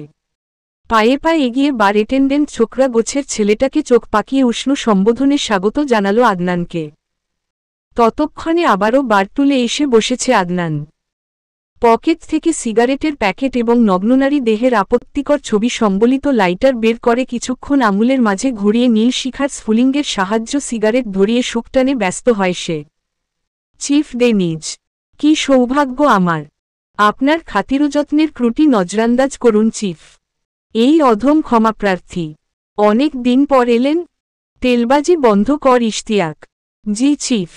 শান্ত দৃষ্টিতে ইশতিয়াককেই দেখে যাচ্ছিল আদনান। বলে চলে স্ক্যান করছিল। কোমরের পিছনে গুজে রাখা রিভলভারটা বের করতেই নড়েচড়ে বসে ইশতিয়াক। প্রাণকে কিডন্যাপ করেছিল কেন ইশতিয়াক? সত্য বললে বেঁচে যাবি। ততক্ষণে রিভলভারের সেফটি লক খুলে ফেলেছে আদনান। চিফ ডেনিজ, আমি কিছু জানি না। বিদ্যুৎ গতিতে বন্দুকের নোজেল ইশতিয়াকের মুখের ভিতর ঢুকিয়ে দিয়েছে আদনান। তোর জানতে হবেও না সুরের বাচ্চা। কুইকুই আওয়াজে কাকুতিমিনতি করে কিছু একটা বলতে চায় ইশতিয়াক। মুখ থেকে নোজেল বের করে নিয়ে হুঙ্কার দিয়ে উঠে আদনান। শুরু কর। এডি গ্রুপ আপনার যশোরের স্কুলে খোঁজ লাগায় ম্যাডামরে বের করছে। যেই 2 জন ম্যাডামের সঙ্গে থাকে সবসময়, ওদেরকেও মেরে ফেলেছে। ওরা বহুত প্ল্যানিং কইরা মাঠে নামছে। অন্বেষা ম্যাডামের খোঁজ মিলাতে না পেরে আমি আপনাকে জানাইছিলাম। আমার দোষ নাই, এবারের মতো মাফ দেন চিফ। গভীর চিন্তায় মগ্ন আদনান বসে আছে ঠায়। প্রাণের সুরক্ষার কথা ভেবেই নিঃসঙ্গ জীবন পার করছে 6টা বছর যাবৎ, অথচ দিনশেষে ঠিকই ওর কারণেই ক্ষতির সম্মুখীন হতে হয়েছে প্রাণকে। আচমকা কেউ একজন রিভলভার ঠেকিয়ে ধরে আদনানের মাথায়। Adnan Muntasir, welcome back. উচ্চ শব্দতরঙ্গ বিশিষ্ট ডিজে মিউজিক একটু ম্লান হল বুঝি। রিভলভার তাক করা আগন্তুকের কণ্ঠস্বরে বাঁকা হাসল আদনান। বিদ্যুৎ গতিতে পিছনে ফিরে নিজেও আগন্তুকের কপালে ঠেকিয়েছে আগ্নেয়াস্ত্র। পয়েন্ট ব্ল্যাক রেঞ্জ, মৃত্যু অবধারিত। থমথমে গলায় বলল Adnan. Yes chief Deniz, point blank range. আরও সেধিয়ে ধরল রিভলভারটা আদনানের মাথায়। আগন্তুক শিকারীর জলজলে দৃষ্টি নিক্ষেপ করে রেখেছে একে অপরের উপরে। ক্ষিপ্রতায় সামান্যতম ত্রুটিতে গর্জে উঠতে প্রস্তুত দুজনের আগ্নেয়াস্ত্র। মদ্যশালায় সজ্ঞানে থাকা প্রত্যেকেই গভীর কৌতূহলে এক প্রকার গিলে খাচ্ছে যেন দুজনের মুখভঙ্গি। ভুলে কোনো শুটিং সেটে এসে গিয়েছে কি না তা নিয়েও সন্দিহান। কাচুমাচু মুখে দাঁড়িয়ে আছে ইশতিয়াক। যা কাজকের মতো হয়তো বেঁচে গিয়েছে সে। আচমকাই হো হো করে হেসে ফেলল আগন্তুক। পোলেরে বন্দুক তাক করছস? এ কেমন বাপ তুই আদনাইন না? হাস্যোজ্জ্বল চেহারায় চেঁচিয়ে উঠল সে। ততক্ষণে রিভলভারটা হোলস্টারে রেখে কোমরে গুজে ফেলেছে আদনান। উষ্ণ আলিঙ্গনে কোলাকুলি করে দুজন। সাব্বির, শুনলাম প্রাইন্না কিডন্যাপ হয়েছিল। কোন হালার কইলজায় এত পানি জমা হইছে আমার আম্মারে রে ধরছে? বাইচা আছে সেগুলান? নাইলে আমারে ক বাপ, খালি নাম গুলান ক। মায়ের প্রতিশোধ আমি লইতাম। লম্বা শ্বাস টেনে নিজেকে সংযত করল আদনান। এতগুলো বছর কেটে গিয়েছে, অথচ বিন্দুমাত্র পরিবর্তন আসেনি সাব্বিরের মাঝে। খুন করার সময়ও নিজের ছ্যাবলামো জারি রাখে। Be serious Sabbir. বিরক্ত হয় আদনান। আইচ্ছা সিরিয়াস হয়ে গেলাম। কি তেজ মাইরি, চিতা বাঘের মতো ক্ষিপ্র গতি তোর। আন্ডারওয়ার এমনি এমনি মুতে দেয় না চিফ ডেনিজের নাম শুনলে। ঠোঁট গোল করে চুমু দেওয়ার অদ্ভুত অঙ্গভঙ্গি করে বলে সাব্বির। আন্ডারওয়ার্ল্ড, দাঁতে দাঁত পিষে বলে আদনান। আর বাপ বলা বন্ধ করবি কবে? ধপাস করে আদনানের পাশের তুলে বসে পড়ে সাব্বির। কাঁধ চাপড়ে বলে, আশ্চর্য, তুই ইংরেজ আমার বাপ এবং প্রাইন্না আমার মা। ভুইলা গেছস? কতদিন হইয়া গেল মারে দেখি না।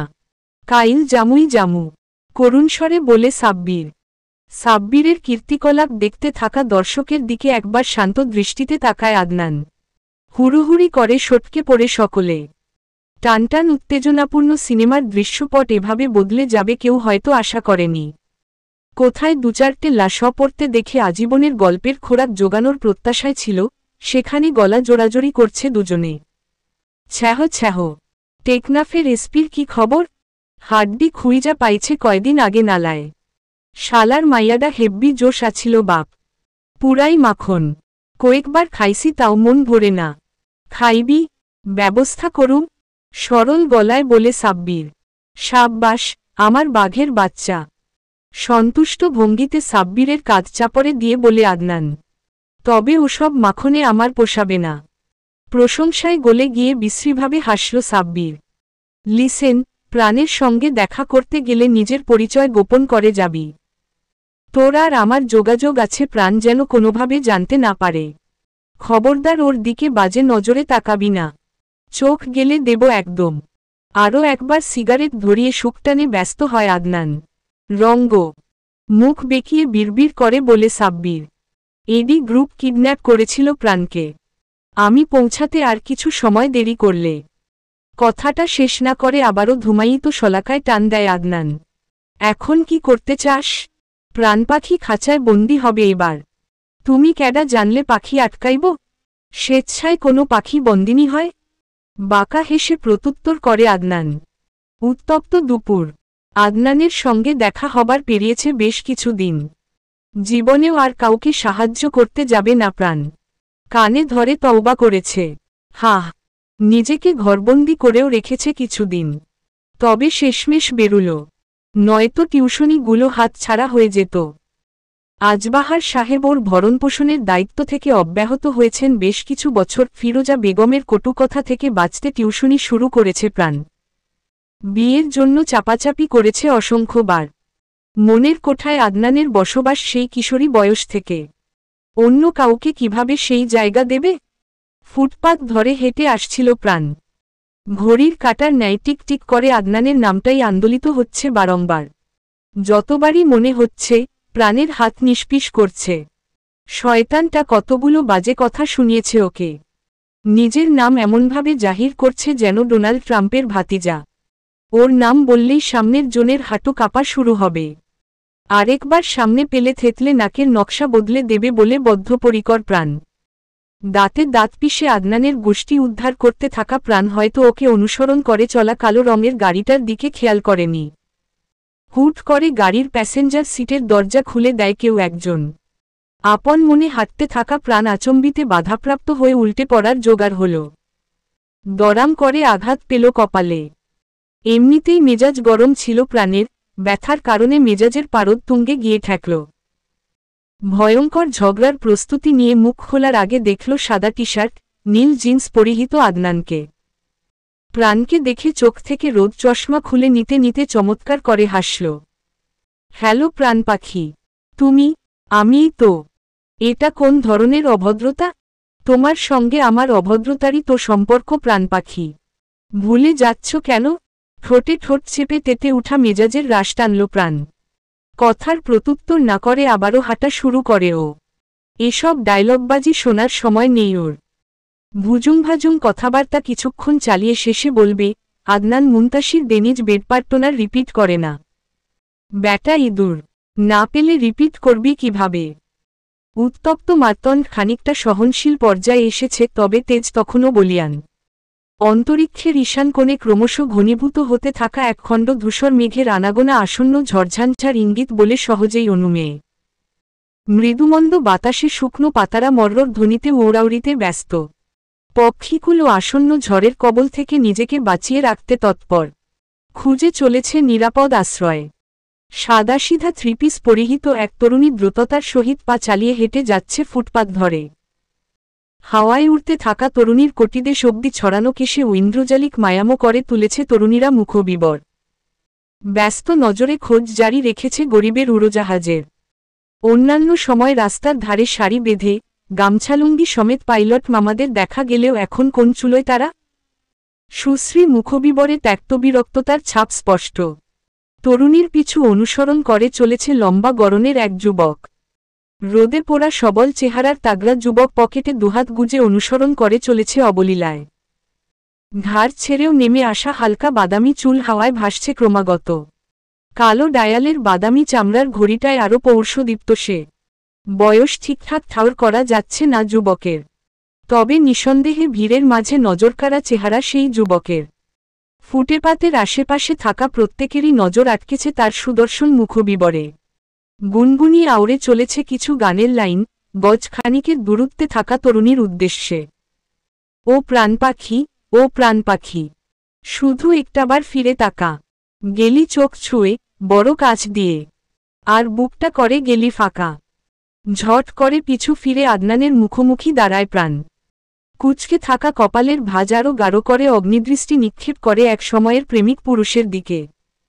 ঝাঁঝালো স্বরে আঙুল উঁচিয়ে শাসানোর ভঙ্গিতে বলে, আমার পিছু নিয়েছ কেন আদনান? এত অভদ্র কেন তুমি? তোমার সঙ্গে তো আমার একদম ডায়লগবাজি করবে না। সেদিন আমাকে কত কিছু বললে, আজ পিছু নিয়েছ কেন? কি চাই তোমার? কি চাই আমি? সত্যিই জানতে চাও প্রাণ পাখি? তড়িৎ গতিতে লম্বা কদম ফেলে গজখানিকের দূরত্ব মিটিয়ে নেয় আদনান। তখনই ঝেঁপে বৃষ্টি নামল। ফোটায় ফোটায় অন্তরিক্ষ হতে নেমে আসা বাড়িতে সিক্ত হয় দুজনে।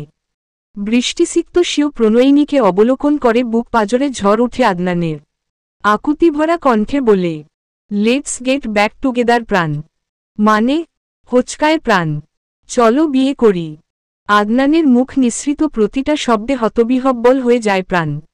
দীর্ঘ 6 বছর বিচ্ছেদের যন্ত্রণায় ছটফট করেছে ও। কত রাত কেঁদে পার করেছে শুধু প্রাণ জানে। উচ্চ মাধ্যমিক পরীক্ষার কিছুদিন পর আচমকা গায়েব হয়ে গিয়েছিল আদনান। কত খুঁজেছে ওকে প্রাণ। যেই দোতলা বাড়িতে আদনান থাকত, সেখানেও কোনো হদিশ মেলেনি। স্কুলে দেয়া ঠিকানাও ভুল। তখন উপলব্ধি করতে পেরেছিল প্রাণ আদনান সম্পর্কিত কোনো তথ্যই ওর জানা নেই, সেই পরিচয় না জানা কিশোরের প্রেমে পড়েছিল প্রাণ।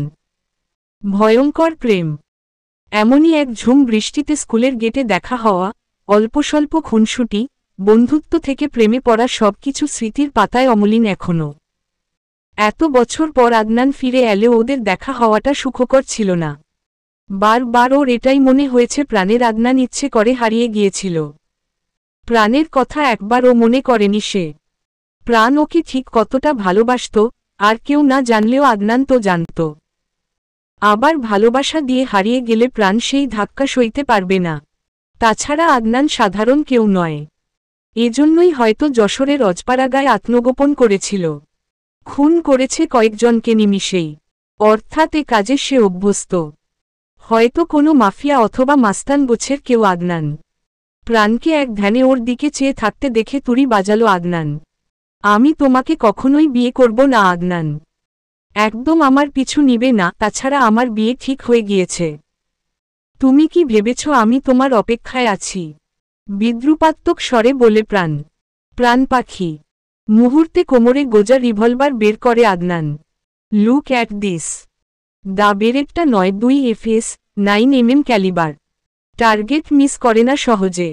আমার সব সময়ের সঙ্গী। আমি ছাড়া অন্য কাউকে বিয়ের কথা ভুলে যাও।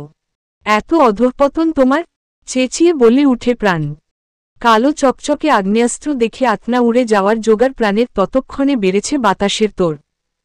2 কদম পিছিয়ে যেতে চায় প্রাণ। ঝট করে প্রাণকে টেনে নিজের সঙ্গে লেপ্টে নেয় আদনান। রিভলভারের নোজেল চেপে ধরে কণ্ঠার হারে। বিয়ে তুমি আমাকে করবে প্রাণ। আর যদি না করি, তবে বিয়ের আগে বাসর হবে। ইটস আপ টু ইউ প্রাণ।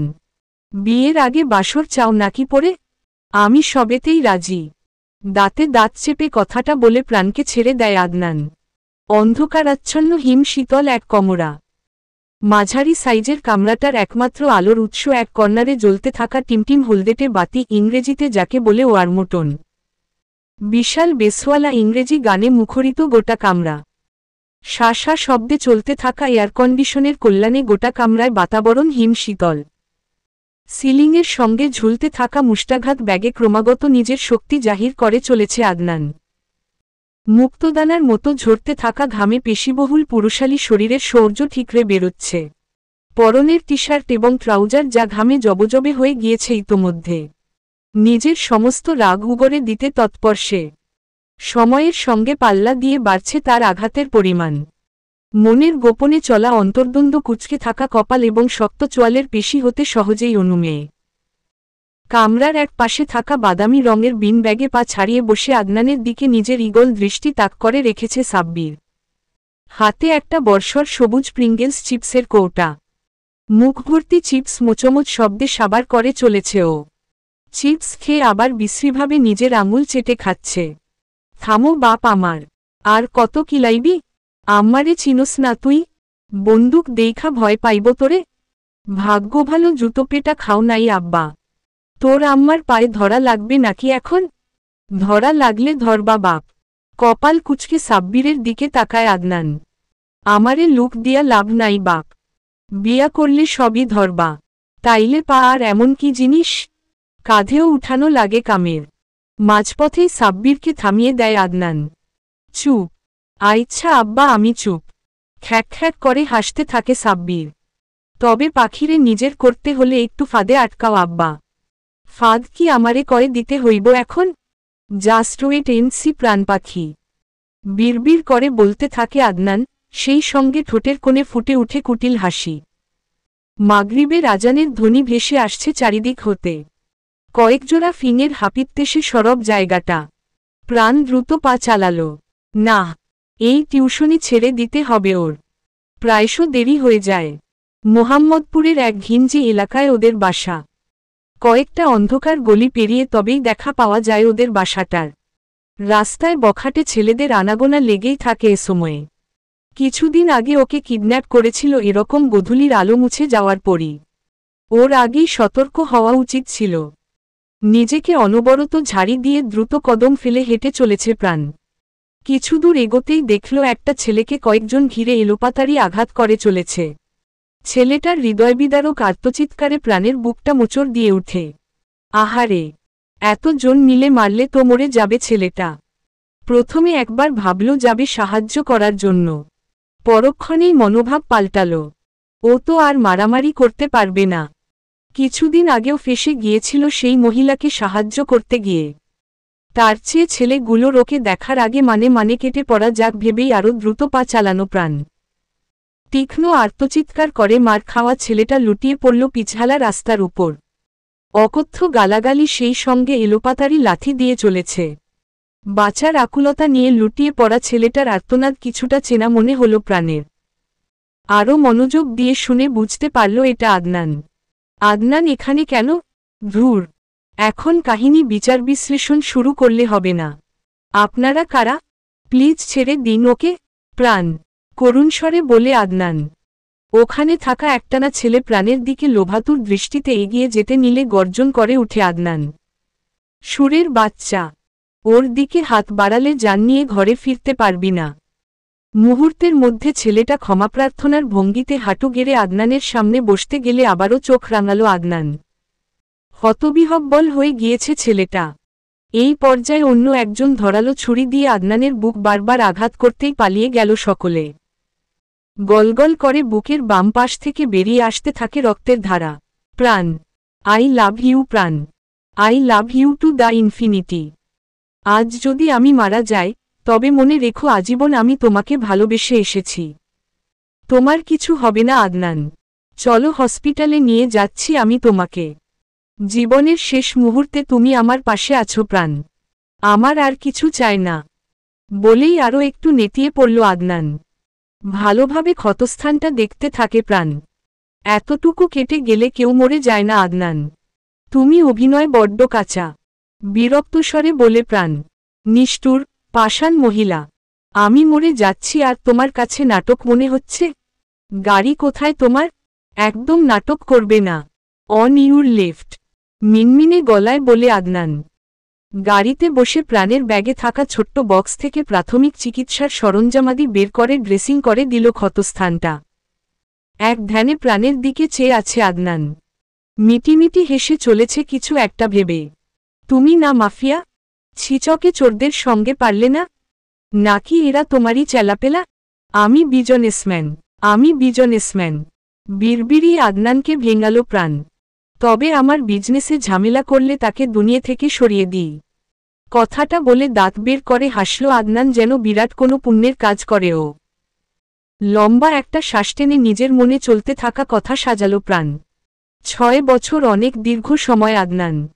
আমার বিষয়ে সবকিছু জানার পরও ছেড়ে গিয়েছিলে আমায়। হুট করে ফিরে এসে তোমার ভালোবাসা উথলে উঠছে, এবং তুমি চাও আমি আবারও তোমাকে বিশ্বাস করি? এই চিন্তাভাবনা নিজের মস্তিষ্কেও আনবে না। আমার একা থাকার অভ্যাস হয়ে গিয়েছে। নিজেকে সামলে নিয়েছি আমি। আমার ছোট্ট ভুবনে তোমার অস্তিত্ব নেই, আর হবেও না কখনো। কথাটা বলে আদনানকে কোনরূপ প্রত্যুত্তরের সুযোগ না দিলে গাড়ি থেকে বেরিয়ে যায় প্রাণ। এতক্ষণ অনেক কষ্টে নিজেকে সংযত রাখলেও দুচোখ থেকে অঝরে জল গড়াতে থাকে ওর। পরন্ত বিকেল। সূর্যিমামা সেদিনের মতো অপর গোলার্ধে তার দুটি ছড়ানোর নিমিত্তে বিদায়ী সুর তুলেছে। কুলকুল ছন্দে বহমান স্রোতস্বিনী সজ্জিত অপার্থিব নৈসর্গিক সৌন্দর্যে শীতে শুকিয়ে যাওয়া কিছু অংশে চর পড়েছে। সেখানে হাঁটি হাঁটি পাপা করে চলেছে লাল কাঁকড়ার দল। পানকৌড়ি, সাদা বকসহ হরেক রকমের নদীতে চড়া পক্ষীকুলের দিনের শেষভাগের খাবার সংগ্রহের সংগ্রাম তখনও চলমান। মৃদুমন্দ বাতাসে আকাশী রঙের থ্রিপিস পরিহিত কিশোরী প্রাণ নদীতে জন্মানো চরে হেঁটে চলেছে। এক হাত ধরা স্যান্ডেলের ফিতা, আরেক হাতে জড়িয়ে রেখেছে ঠিক তার পাশে হেঁটে চলা তরুণের বাহু। কিশোর বয়সের খোলস ছেড়ে তরুণ বয়সে পদার্পণকারী আদনানের গায়েও আকাশী রঙের টি শার্ট, সাদা ডেনিম প্যান্ট, যার নিচের কিছু অংশ ভাঁজ করে হাঁটু অবধি গোটানো। ঘাড় ছোঁয়া বাদামি চুলগুলো হাওয়ায় উড়ছে তিরতির করে। দূর হতে দুজনকে শিল্পীর ক্যানভাসে আঁকা উপন্যাসের চরিত্র বলে ভ্রম হয় সহজেই। উচ্চ মাধ্যমিক পরীক্ষার জন্য বেশ কিছুদিন একে অপরের সঙ্গে সময় কাটাতে পারেনি তারা। তাই তো আয়োজন করে ঘুরতে এসেছে দুজন। বাঁশির সুরের মতো প্রাণের খিলখিল করা হাসিতে তার বুক পাজরে ধাক্কা লাগে বারংবার আদনানের। মনোযোগ দিয়ে শুনতে থাকে প্রাণাধিক প্রিয় প্রণয়িনীর বক্ষপিঞ্জরে ঝড় তোলা মণিমুগ্ধকর সেই হাসি। দেখো আদনান কত কাকড়া ছোটাছুটি করছে। You want it? এনে দেব? কাকড়া নিয়ে আমি কি করব? ভেজে খাবো? ইয়াক, ক্রেপস খাওয়া যায়। ইস্তাম্বুলে আমি অনেক খেয়েছি। এটা কোথায়? আমেরিকাতে? প্রাণের প্রশ্নে কিছুটা থমকে গেল আদনান। এরপর হালকা হেসে বলল, ইস্তাম্বুল ইজ ইন টার্কি। ভ্যাকেশনে গিয়েছিলাম একবার মোমড্যাডের সঙ্গে। তোমাকেও নিয়ে যাব। ডান হাতের কর্পুটে অধরের উষ্ণ পরশেকে বলে আদনান। 3 বছরে আদনানের অসংখ্য পরশ অনুভব করেছে প্রাণ, তবু কিশোরী মুখবিবর লাজে রাঙা হল। নদীর পারে পাশাপাশি বসে অনর্গল কথার তুবড়ি ছোটাল প্রাণ। এক রাস মুগ্ধতা নিয়ে চিত্তচেতনা খুইয়ে প্রাণের দিকেই দৃষ্টি নিবন্ধ আদনানের। কারণ বরাবরই স্বল্পভাষী সে, কথার ফাঁকে অবশ্য আদনানের চুল ঠিকঠাক করে দিতে ভুলছে না প্রাণ। কত শত কথা যে জমা হয় প্রাণের। তবে প্রকৃতির বুঝি এত প্রেম সইল না।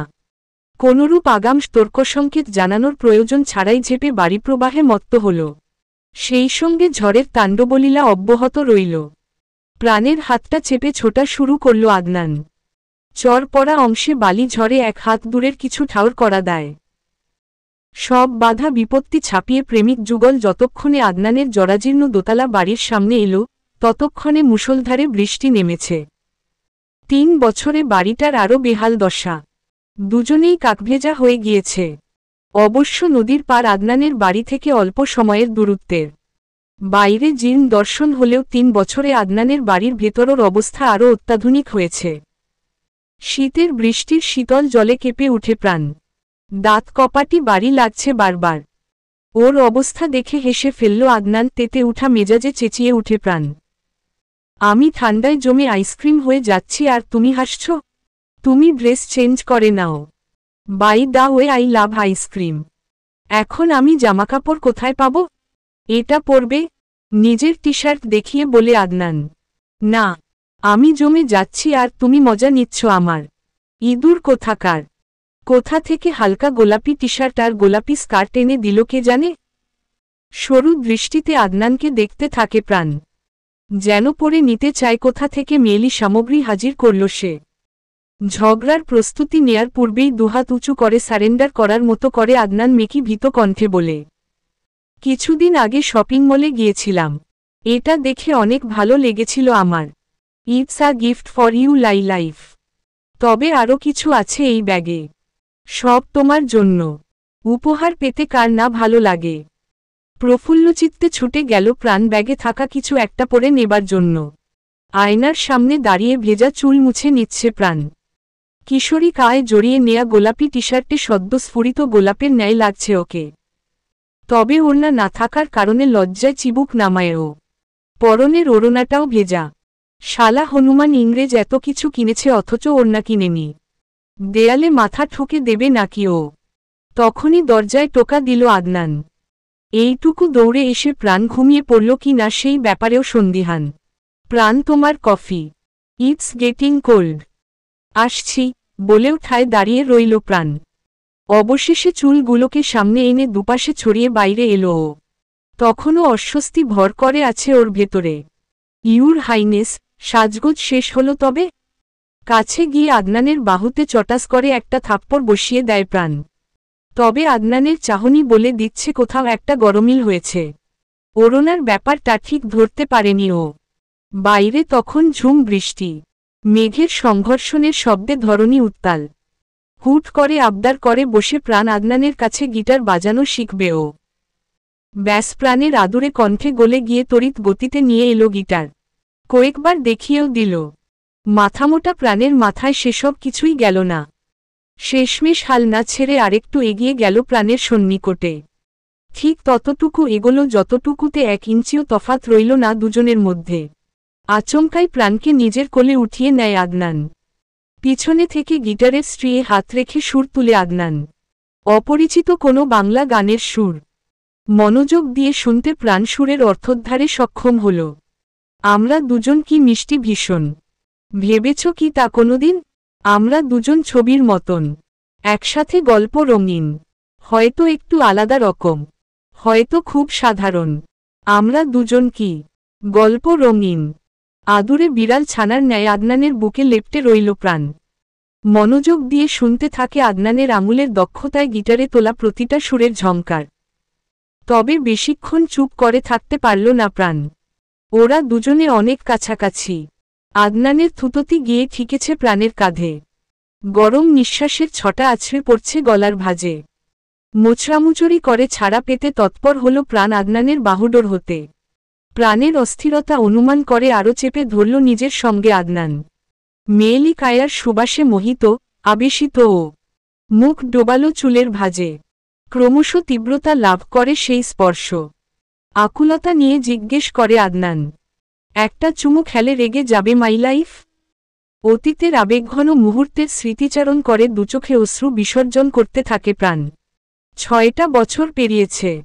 তারপর ও নিজের প্রতিটা লোমকূপে আদনানের ছোঁয়ার শিহরণ অনুভব করতে পারে প্রাণ। সেই আদনান মুনতাসির যার সঙ্গে প্রাণের সাক্ষাৎ হয়েছিল স্কুলের গেটে এক ঝুম বর্ষার সকালে। আজ অতীত আবারও এসে দাঁড়িয়েছে প্রাণের সামনে। নিজের করে পেতে চায় ওকে। কি করবে প্রাণ? মনের দ্বিধাবোধ কাটিয়ে উঠতে পারে না ও। মন খারাপ ভাবটা কাটাতে বারান্দায় গিয়ে দাঁড়ালো ও। ঝুল কালো অন্ধকার নেমে এলেও অবয়বটা চিনতে বিন্দুমাত্র ভুল হয় না প্রাণের। কালো গাড়িটায় হেলান দিয়ে ওর বারান্দার দিকে তাকিয়ে থাকা যুবকের স্মৃতিচারণেই তো বিভোর ছিল প্রাণ। চলবে।